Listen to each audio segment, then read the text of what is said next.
बीकानेर से बीजेपी के प्रत्याशी अर्जुन राम मेघवाल इन दिनों चुनावी प्रचार में जुटे हुए हैं और लगातार जनता के बीच बिता रहे हैं। धुआंधार प्रचार कर रहे हैं और जनता का भरपूर प्यार उन्हें मिल भी रहा है। इस दौरान अर्जुन राम मेघवाल से खबरें अभी तक ने एक बार फिर से खास बातचीत की है।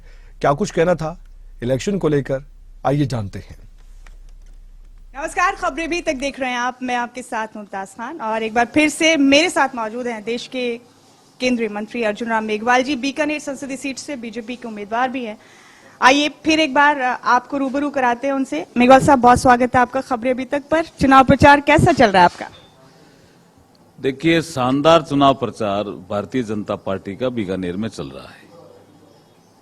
शहरी क्षेत्रों में भी मैं प्रवास करके आ गया, बीकानेर शहर में भी प्रवास करता हूं और ग्रामीण क्षेत्रों में भी प्रवास चल रहा है। उससे मैं एक आंकलन निकाल रहा हूं कि भारतीय जनता पार्टी बीकानेर संसदीय सीट बहुत बड़े मार्जिन से जीत रही, बड़े अंतर से, छोटा अंतर नहीं, बड़े अंतर से जीत रही है। जो मैं जनता का रुझान देखता हूं, जनता का भाव देखता हूं, जब उनके चेहरे मिला करके मैं बात करता हूं, जो भाव आता है, उसे मुझे लगता है कि बड़े अंतर से बीजेपी यहां जीतने वाली है। शहरों में तो बीजेपी पहले से काफी मजबूत है। बीकानेर के ग्रामीण इलाकों में क्या रिस्पांस है? लोग क्या कहते हैं गांव में आपसे? ग्रामीण क्षेत्रों में बीजेपी के कार्यकर्ता पहुंचे हैं। मोदी जी की नीतियां धरातल पर उतरी है। गांव में भी आदमी देखता है, अभी पक्का मकान तो मोदी जी ने बनाया, शौचालय मोदी जी ने बनाए, ये बिजली का कनेक्शन नहीं था तो बिजली का कनेक्शन भी मोदी जी ने दिया, अनाज भी मोदी जी भेज रहे हैं, अगर बीमार हूं तो इलाज भी मोदी जी करवा रहे हैं, पीएम किसान सम्मान निधि का पैसा भी मोदी जी भेज रहे हैं, अगर फसल खराब हो गई तो प्रधानमंत्री फसल बीमा योजना का भी मोदी जी भेज रहे हैं।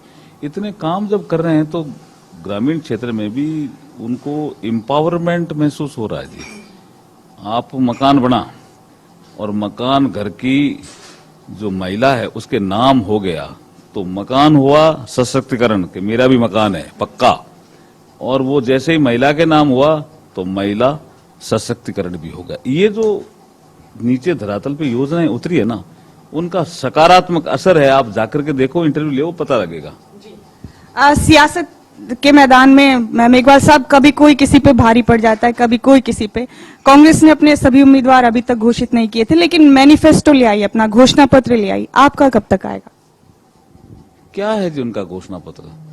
वो घूम फिर के वापिस वही 1946, 1947, 1948 उस दिशा में जो बातें हो रही थी उस दिशा में चले गए।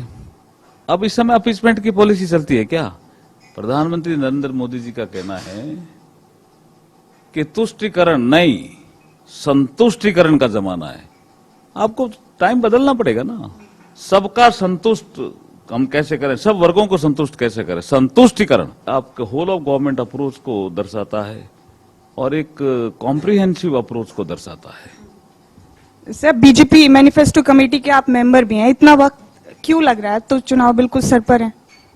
नहीं, वो काम चल रहा है जी। आपको जब आएंगे तो हमारे जो भी इनको जारी करेंगे आपको सब पता चल जाएगा। बहुत तेजी से काम चल रहा है। आखिरी और अहम सवाल है सर मेरा, कांग्रेस ने अपने मैनिफेस्टो में युवाओं, बेरोजगारों, महिलाओं और किसानों सबकी बात की है, गिग वर्कर्स की सुरक्षा की बात। सत्ता के करेगी क्या कांग्रेस? 272 का बहुमत है, उन्होंने आदमी 230 के आसपास खड़े किए, करेंगे क्या? झूठा घोषणा पत्र है। अच्छा, बीकानेर की जनता से इस बार क्या उम्मीद है आपको संसदीय सीट को लेकर? मैं कह रहा हूं कि बीकानेर की जनता बहुत बड़े अंतर से बीजेपी को जिता रही है। बहुत शुक्रिया इस बातचीत के लिए। थे हमारे साथ अर्जुन राम मेघवाल जी, केंद्रीय कानून मंत्री, इस वक्त सिटिंग एमपी हैं और एक बार फिर से बीकानेर संसदीय सीट से बीजेपी के उम्मीदवार हैं। जोर आजमाइश का दौर लगातार जारी है, देखते हैं नतीजा क्या निकलता है। खबरें अभी तक के लिए कैमरा पर्सन जितेंद्र और शरद के साथ मुमताज खान, बीकानेर, राजस्थान।